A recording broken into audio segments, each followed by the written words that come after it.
ঈদের দিন তোমরা পশু হত্যা কুরবানি শুনেছো, কিন্তু কোনোদিন শুনেছো কোনো এক বন্ধু তার নিজের বন্ধুকেই কুরবানি দিয়ে দিচ্ছে?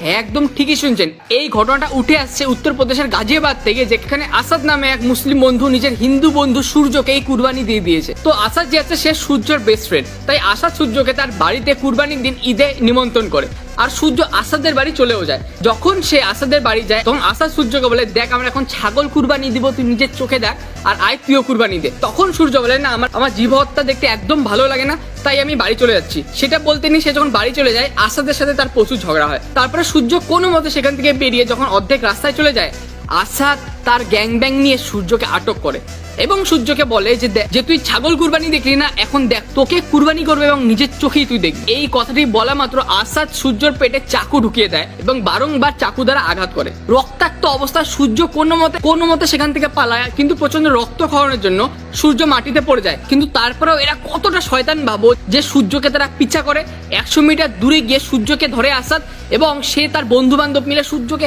চাকু মারতে মারতে সেখানে মেরে ফেলে, একদম সূর্যকে কুরবানি দিয়ে দেয়। হোলিতে হিন্দু যুবক তরুণ শহীদ হয়ে যায়, ঈদের দিন হিন্দু যুবক সূর্যকে মেরে ফেলা হয়। এই হিন্দুদের উপর হত্যার কতদিন যে এই নির্মম ভাবে নিজের বন্ধুকে কেউ মারতে পারে? আপনাদের বলবো যে সকল মুসলিম খারাপ হয় না এবং সকল হিন্দু ভালো হয় না, কিন্তু আপনার ছেলের বা আপনার বাড়ির কারো বন্ধু যদি মুসলিম থাকে তাহলে অবশ্যই একবার না 100 বার ভাববেন তার সেই মুসলিম যুবকটার সাথে মিশতে দেওয়ার জন্য, কারণ এই মুসলিমদের হিংসা দিন দিন বেড়েই যাচ্ছে। এই খবরটা করতে করতেও না আমার আত্মা কেঁপে যাচ্ছে আগে।